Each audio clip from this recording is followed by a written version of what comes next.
2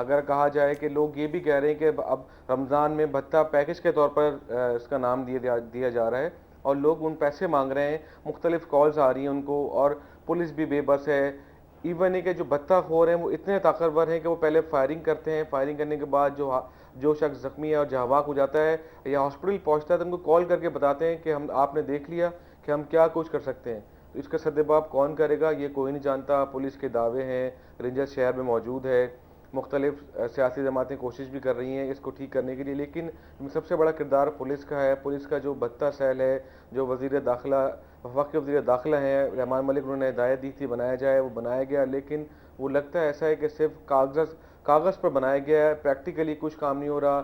police کو بہت مسائل ہیں، بھتہ خور کال کرتے ہیں، ڈراتے ہیں، دھمکاتے ہیں، اگر پیسے نہیں دیتے بارگننگ کرتے ہیں، باقاعدہ بارگننگ کی جا رہی ہے۔ آپ اس بات سے اندازہ لگائیں کہ تاجر برادری کے سمیت دیگر اور بھی لوگ ہیں جو پریشان ہیں۔